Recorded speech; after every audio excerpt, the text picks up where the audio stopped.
pruebas tipo Monte Carlo que realizamos, cuando empieza a ser mayor a .15, ya podemos dar por concluido memoria larga. Entonces ese .15 puede ser relativamente muy grande a cero, relativamente muy cercano a cero. Nos gustaría llegar a alguna distribución, a algo que nos diga más o menos de qué tipo estamos hablando de estadística para que esto funcione. Algunos ejemplos de procesos de memoria larga. Si yo me tomo un proceso que es autosimilar y considero que tiene incrementos estacionarios, entonces los incrementos de ese proceso de hecho son conocidos como un ruido fraccionario de parámetro h, que es el parámetro de autosimilitud, y este proceso tiene memoria larga de parámetro h menos 0.5. Ese es un ejemplo, la prueba es bastante sencilla de ver que esa cosa tiene memoria larga. Y otro ejemplo es el modelo de Long Memory Stochastic Volatility para rendimientos financieros, solo que este de aquí está un poco como muy de rápido. O sea, digamos, yo me tomo una serie de rendimientos, hago lo mismo que en el GARCH, si se dan cuenta, multiplico por una volatilidad estocástica a un proceso que va a ser un ruido blanco, es estricto, 0,1, pero lo único que hago es tomar a mi volatilidad y hacerla como una especie de proceso que parezca esto de aquí, ¿okay? Sigma por una exponencial de BDT, y ese BDT lo que le estoy pidiendo es que tenga memoria larga. Entonces parece muy colocado, nada más así. Yo tengo el proceso de volatilidad estocástica clásico y hago que mi volatilidad parezca algo de memoria larga, ¿de acuerdo? Entonces, esos son los procesos, bueno, algunos clásicos que se han utilizado. Voy a darles el que nosotros vamos a utilizar, que es el ARFIMA. El ARFIMA es el que utilizó Zambrano para medir la volatilidad, para medir la inflación en Venezuela. El ARFIMA se ve de esta forma. Tomo un ruido blanco, no estricto, eso tiene otra definición. Para ver que no es estricto, si tengo un proceso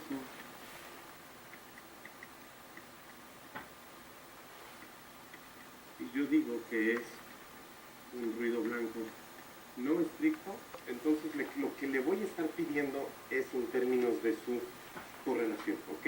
Uno necesita que sea débilmente estacionario.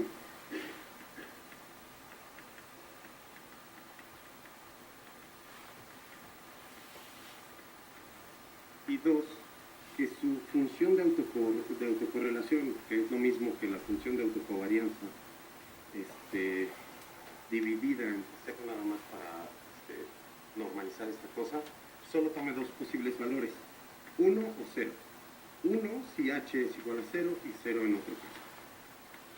Entonces le estoy pidiendo que el proceso tenga autocorrelación 1, lo cual es evidente cuando el lag es 0, y tenga autocorrelación 0 para otros lags. Entonces no se correlacionan las variables entre sí. Linealmente es un ruido blanco normal. El estricto es cuando son variables aleatorias independientes e idénticamente distribuidas, lo cual claro que cumplirían que es un ruido blanco. Entonces tomo un ruido blanco no estricto y un proceso que satisface esta ecuación de aquí. Estos de aquí son polinomios con un operador B de retraso. También supongo que sería bueno definirlo. El operador B de retraso cumple que si lo multiplico por X me retrasa mi X en un momento.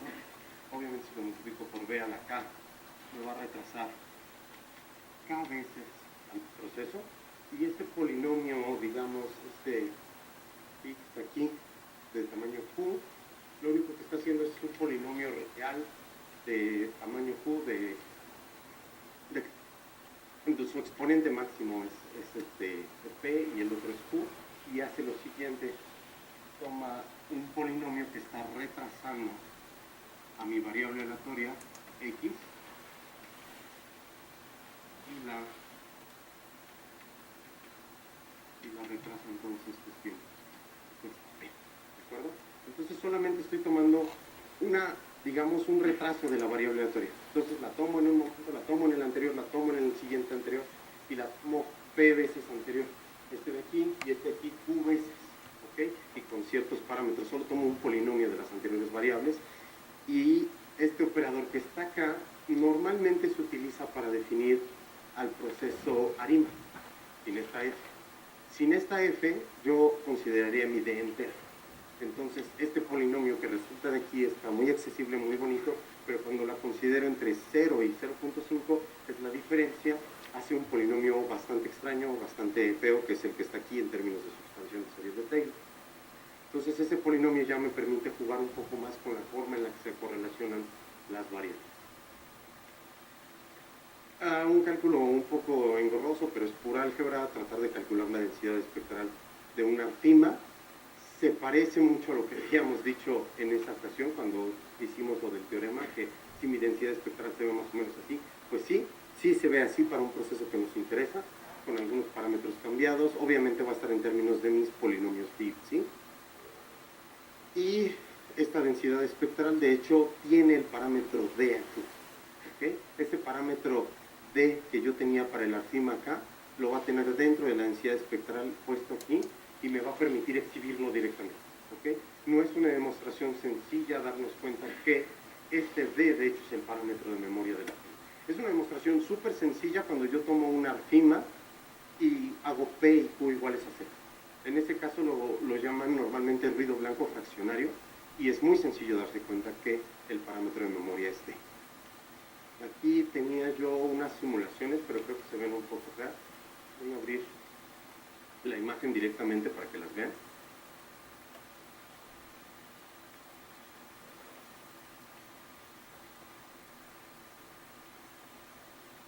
Entonces, en esta primera simulación, lo que tenemos del lado izquierdo es un arfima con parámetros. La simulación es de un arfima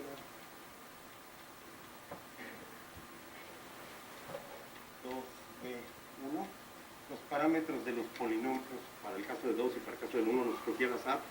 Nada más, en cualquier caso, lo único que modifiqué fue el parámetro D de memoria. Esta primera es una simulación de una arfima cuyo D es 0.1.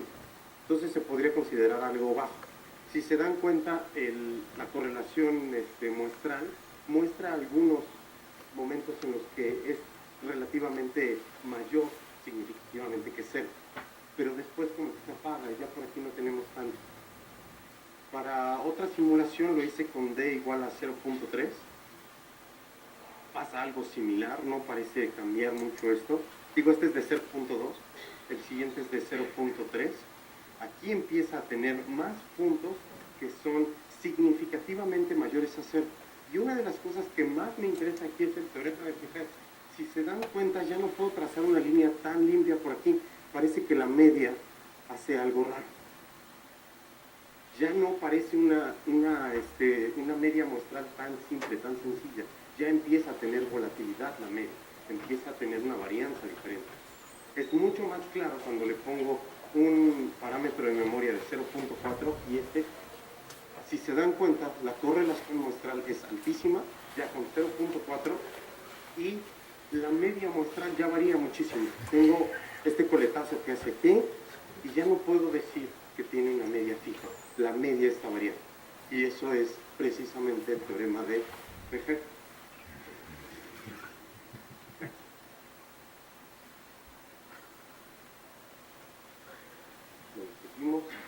Estas fueron las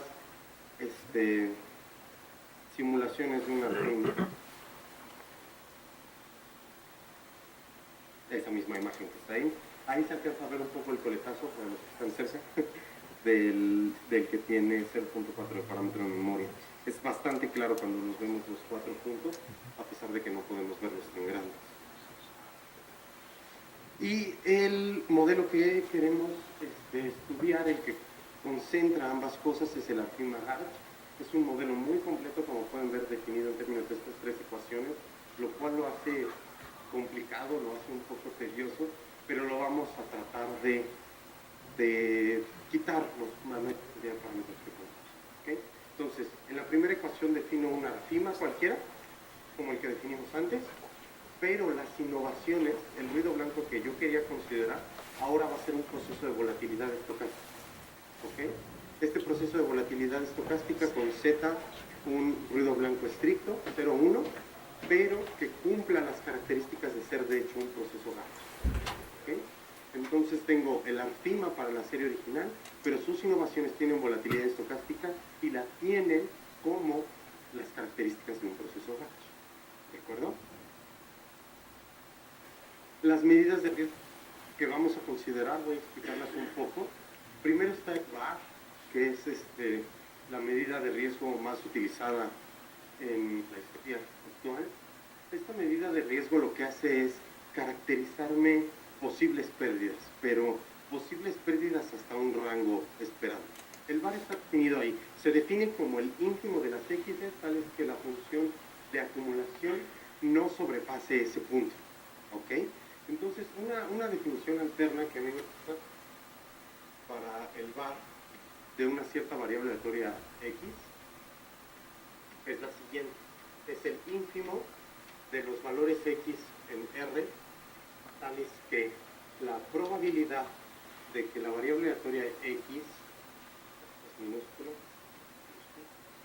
que las variables aleatorias X sobrepasen eso, es decir, verlo en términos de supervivencia, ver esa desigualdad nada más al revés, la probabilidad de que sobrepasen ese punto X es menor o igual que 1 menos algo. Es decir, yo tengo pérdidas, descritas en términos de una variable aleatoria X, y yo quiero saber con qué nivel de confianza, hasta qué punto puedo decir yo, de aquí en adelante no va a exceder tu pérdida con cierta probabilidad alta. Bueno, este es el VAR. En términos un poco más gráficos, puedo verlo como tratar de describir una densidad, suponiendo que la tenga, una variable aleatoria de pérdida, ¿ok? El VAR va a ser exactamente el punto, esta se comporta muy bonita, en el cual yo haya acumulado anteriormente una probabilidad de tamaño alto. Es decir, la variable aleatoria no va a exceder el VAR con probabilidad 1 menos alta. Y se va a quedar abajo del VAR con probabilidad alta. ¿De acuerdo? Entonces va a exceder el VAR con probabilidad 1 menos alta y no lo va a exceder con probabilidad alta. Eso es lo que significa el VAR. Lamentablemente esta medida de riesgo no me deja mucha información. Es por eso que tomo otra. El expected shortfall me da más información sobre el tamaño de la pérdida. Digamos, si yo ya sé que voy a perder con alguna cierta medida, con alguna cierta confianza, ¿qué tanto voy a perder? Eso es lo que me da esta medida de riesgo. Es decir, una vez que excediste el VAR, ¿con qué valor esperado vas a exceder? ¿Se entiende? Yo estoy de este lado de la distribución de la variable aleatoria X y por aquí va a caer mi pérdida. En el escenario en el que yo pierda, necesito saber con cuánto voy a perder. ¿Okay? Obviamente el expected es mucho mayor y ya me está diciendo, bueno, si lo excedes con cierta probabilidad, vas a caer en tanto. Va a ser de tanto tamaño la pérdida en valor esperado. Para el caso del GARCH, una de las cosas que funciona de manera excelente es que es muy fácil de calcular tanto el VAR como el expected shortfall. Súper sencillo, como pueden ver ahí. Un ejemplo es si yo tengo innovaciones test, esta Z debería estar indexada al tiempo, pero como son independientes, idénticamente distribuidas todas, pues son la misma. El VAR se calcula de una manera muy sencilla, donde este T a la menos 1 es la distribución inversa de una T de nu grados de libertad, y esta G de aquí es la función de densidad de la T. Entonces el cálculo es analítico, ya con eso tengo mucho, tengo todo lo que yo quiero, es súper amigable. Ahora, para el ARFIMA GARCH, uno de los retos importantes aquí era tratar de calcularle el VAR y calcular el expected shortfall, y se logró, fue muy amigable. Teníamos en términos de los polinomios PIS que caracterizaban al ARFIMA, en términos de las innovaciones que van a ser fáciles de calcular, como vimos en la anterior, porque eran GARCH, entonces eso es sencillo, y en términos de estos polinomios PIS, que fue un resultante del otro polinomio, del de memoria, de 1 menos b a la d. Entonces ese resultante me dio este polinomio y fue fácil el cálculo. Ahora vamos con la inflación. Vamos a tratar de modelar. La inflación es el aumento sostenido y generalizado de precios de bienes y servicios. Eso quiere decir que los precios de bienes y servicios aumentan, ¿ok? Y cuando este precio aumenta de manera sostenida en el tiempo, es decir, ese aumento persiste en el tiempo y es general para muchos precios de bienes y servicios, a eso lo llamamos inflación. Es decir, las cosas cuestan más en la vida, tanto bienes como servicios. En México utilizamos un índice para medir eso, el Índice Nacional de Precios al Consumidor. El Banco de México calcula esta cosa, también en el INEGI hace un cálculo y lo hacen de la siguiente forma. Suman un montón de activos que van a tener un cierto peso W, se fijan en el precio en cierto momento después y en el precio antes, toman un rendimiento como, un rendimiento nada más para ver cómo está haciendo esto de manera relativa el precio y lo ponderan, hacen un promedio de cuánto crecieron los precios. Estas ponderaciones se pueden revisar en la página de INEGI, puede que sean reales, puede que no. A veces hacen unas ponderaciones diferentes para calcular la inflación de ciertas maneras distintas, lo cual no permite hacer un análisis tan bueno de la inflación que ellos publican a la que uno puede calcular, a la inflación de hecho real. Y estas ponderaciones están dadas en términos de política monetaria y de tratar de ver qué es mejor para el pueblo, pero obviamente la canasta básica tampoco es tan significativa. Ahora, ¿cómo se ve la inflación en México? Desde que se mide, desde 1966 se ve así, se ve fea. Este tremendo golpe fue más o menos antes de los 90. Tenemos aquí los problemas de 96 y 98. No vamos a medirla todo porque de hecho este golpe tan tremendo en los cambios políticos nos generó que la serie no fuera como ciertamente estacionaria, nos causa problemas eso. Entonces la vamos a medir desde los 90. Ahorita les explico por qué no medimos desde los 2000. Desde los 90 tenemos una política más o menos estable y si se dan cuenta desde los 2000 mucho más. Pero el problema ahí es que causa un problema, ahorita lo veremos. Entonces, esta es la serie de tiempo que queremos analizar. Obviamente está sesgada, quiero que noten eso, y quiero que noten lo que le hace el modelo a ese sesgo. Entonces, hacemos el análisis exploratorio, calculamos la autocorrelación, como pueden ver es exageradamente persistente, muy significativamente mayor a cero de la serie completa. Si la tomamos desde los 80 sigue igual, desde los 90 ya tenemos un poco de decaimiento de la correlación, pero seguimos teniendo significativamente mayor a cero para las grandes. Bueno, el problema que viene con la inflación mexicana después de los 2000 es que pasa esto, y esto es precisamente autopersistente. Cuando la densidad espectral en cero, de hecho, da cero, y esto es muy complicado de modelar. Es una cosa rarísima y tiene que ver un poco con ese guardado de información que tiene el gobierno mexicano respecto de la información hacia la inflación y cómo la maneja. El histograma de la inflación, aquí se ve el sesgo y podemos ver la leptocurtosis de lo que hablábamos de las series financieras y de las colas pesadas. Las colas pesadas se exhiben aquí. Como pueden ver aquí nada más tengo cola pesada de un lado, aquí se ajusta muy bien a una normal, pero de este lado la cola ya es mucho más pesada que la de una normal, entonces no podemos modelarlo tan a la ligera con índices normales. Y el periodograma estimado me muestra un crecimiento muy exagerado y muy grande, cerca de 1. Eso es una prueba más o menos estadística de memoria larga. Hacemos las pruebas ya con los estimadores. Este es el estimador RS. Como les había dicho, yo esperaba que fuera mayor a 0 y significativamente parece algo menor a 1, mucho menor a 1, más cercano a 0 que a 1. Y aún así esto es suficiente, al menos en pruebas de simulación, para concluir que tiene memoria larga. Todavía no se ha trabajado mucho, pero algún día. Este es el estimador GPH. Este me da una estimación del parámetro de memoria. Lo hicimos con esta cantidad de datos M, como decía el Perenita, que tratáramos de hacerlo un poco alejado. También se han hecho muchas estimaciones estadísticas. El problema es que realmente trabajar la matemática en esos puntos es tan complicado que tratar de optimizar qué tantos datos usamos, o sea, en este caso fue 30 para la estimación, y ver un óptimo de, bueno, tómate un alfa de 0.6 o tómate un alfa de 0.8 es muy complicado, y justificarlo matemáticamente es complicadísimo. Este alfa que yo tomé de 0.6 es algo que se ha usado, digamos, de moda. Muchos de los que están tratando de estimar memoria larga han estado tratando de hacerlo entre 0.4 y 0.6. Y eso es pura moda y pura heurística de gente que ha visto este tipo de series durante un par de años y ha visto que esta es la mejor forma de hacer la estimación. le aplicamos el operador con la D estimada a la serie de tiempo y esto es lo que resulta. Entonces, el sesgo se convirtió en esto. En valor absoluto, esto está a la misma escala de -1 a 1. Como pueden ver, se perdió. El sesgo ya no es tan grande, ya parece algo más o menos estable. Entonces, nuestro modelo tiene todo el sentido del mundo. Al aplicarle el operador simplemente con la D estimada, matamos el problema que teníamos. Y la media ya se ve un poco más estable, o al menos parece que su memoria ya no es tan larga. Podría compararse con la simulación del primer artículo que vimos. Entonces, parece que le quitamos la memoria con eso. Después de quitarle la memoria a la serie de tiempo integrada, así se le conoce a esto, ajustamos un GARCH.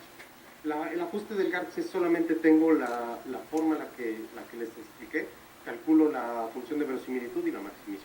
Es algo bastante sencillo, nada más que algunas paqueterías lo complican bastante porque no es algo, o sea, es sencillo de decir, maximizo los parámetros, pero hacerlo computacionalmente ya es complicado, ¿ok?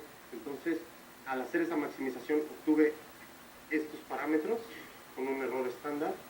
Estos parámetros es para un GARCH 1-1, entonces nada más voy a tener 4 parámetros, el de media y el de cada uno de los polinomios del GARCH. Después de ese ajuste vemos los residuales del ajuste con este GARCH. Ya se comporta un poco más como un ruido blanco, los residuales.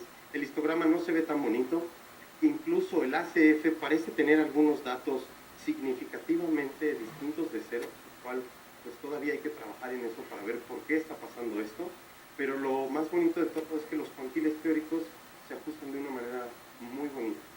¿Okay? Entonces tenemos una especie de normalidad en los residuales, lo cual nos permite concluir que el modelo es bastante bueno, salvo por el problema de la correlación.